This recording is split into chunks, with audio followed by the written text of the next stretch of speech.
So I thought I would perhaps start where Mahmoud left off, and I want to make two sets of comments. I want to actually talk about exactly the issues that he raised, and then I want to put on my hat from the World Bank and talk about what we do about this. So I want to start by agreeing that I think a lot of the issues are about closing gaps and identifying and understanding what gaps matter, what gaps matter for economic development, for economic growth, for sectoral productivity, for other things. And there is a fair amount of literature that's growing now that actually shows that some of the social norms, some of the issues that relate to these gaps are actually quite inefficient, and they are costly. And of course, this is in a tradition of work that the IMF is now moving into at the most aggregate level, whether or not we agree or disagree with their methodology.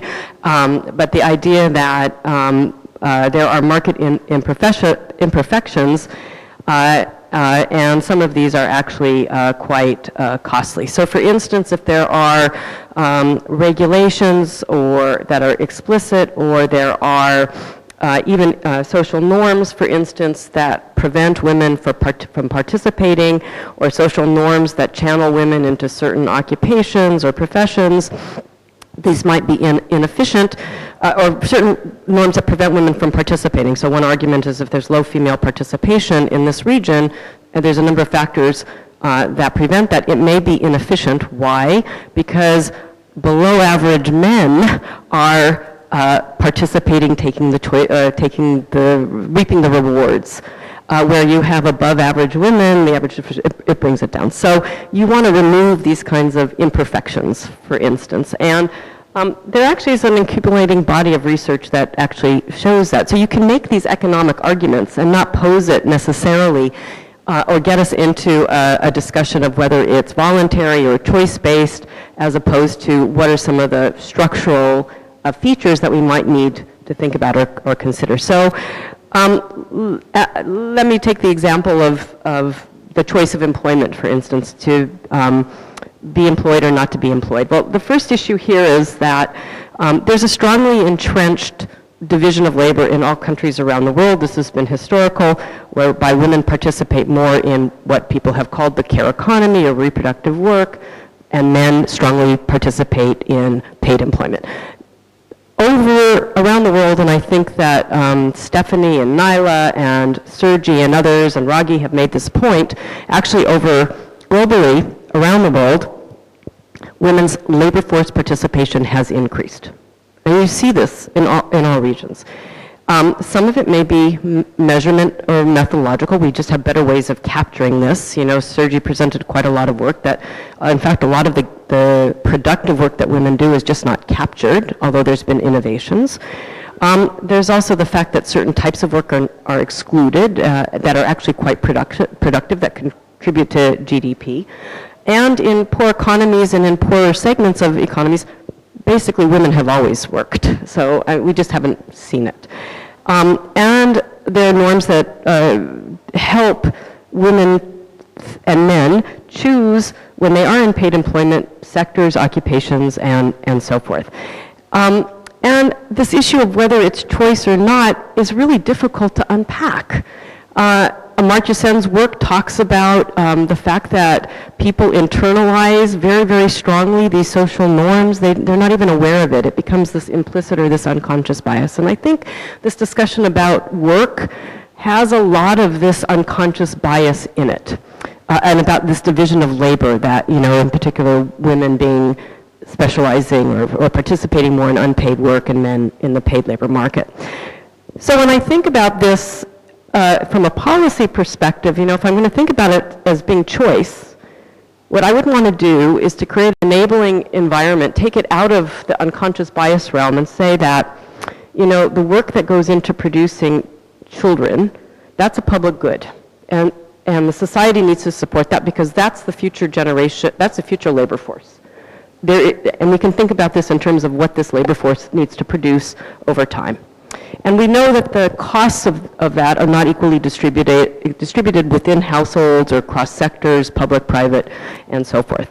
But if we want to get rid of the market imperfections, we have to figure out how we get rid of these imperfections but create choice for all. And it's not a choice only for women to participate, to not be in the labor force. It's a choice for men as well to get involved, for instance, in caregiving and other things. And actually, if you look at the development psychology literature, there's a lot of work that actually shows that fathers' involvement and inputs into care are really, really important, and that current patterns of work may not be optimizing father's involvement in care.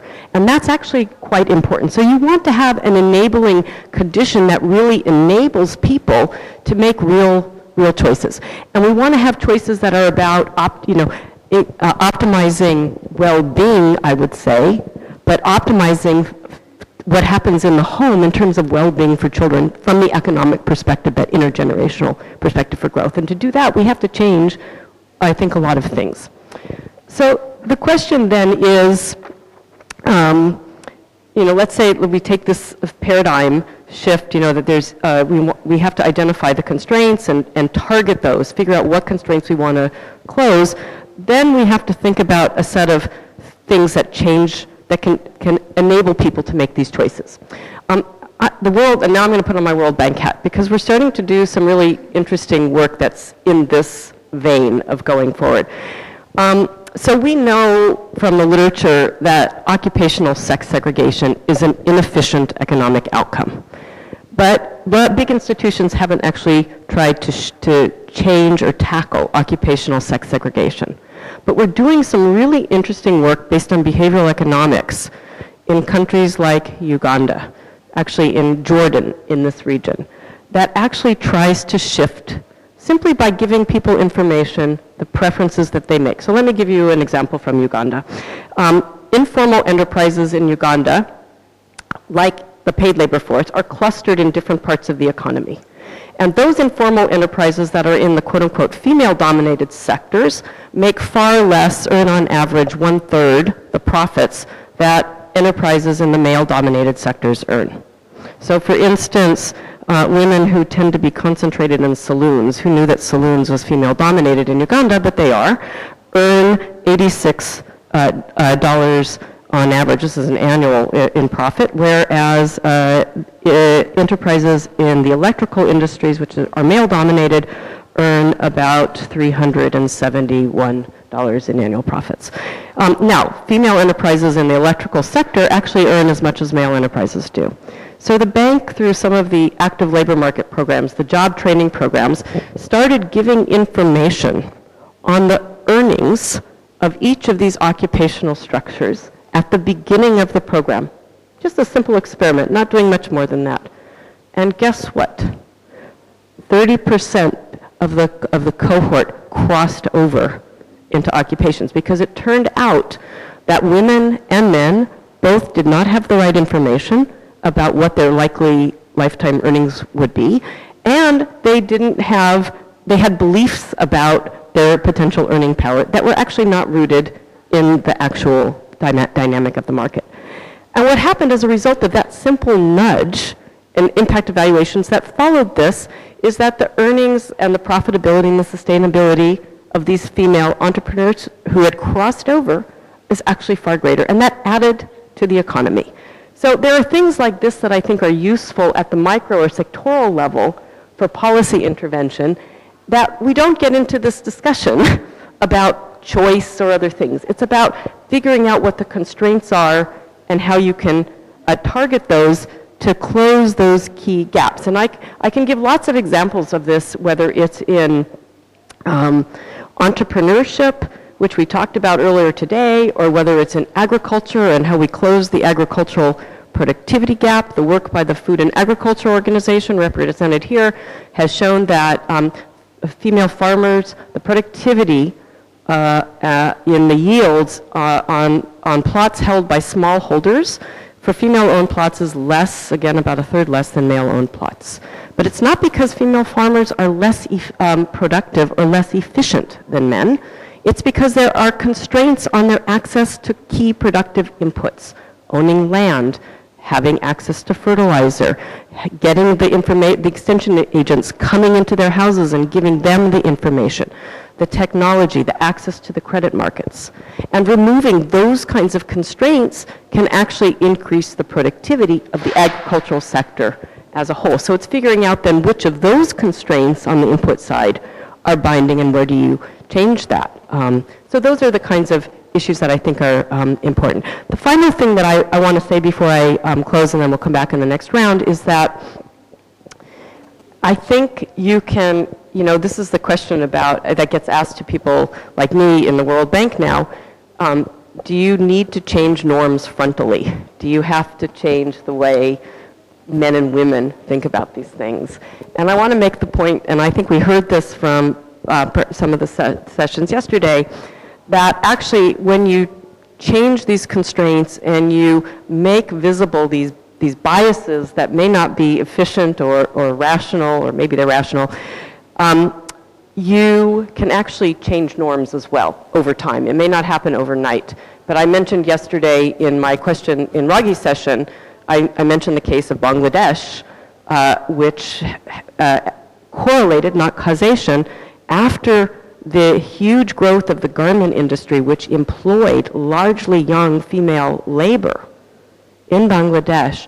Over time, over a period of time, you saw an increase in the age of marriage in Bangladesh. And you flipped a norm, which I thought was pretty interesting, because a norm, early marriage actually has a lot of, is problematic from a number of perspectives.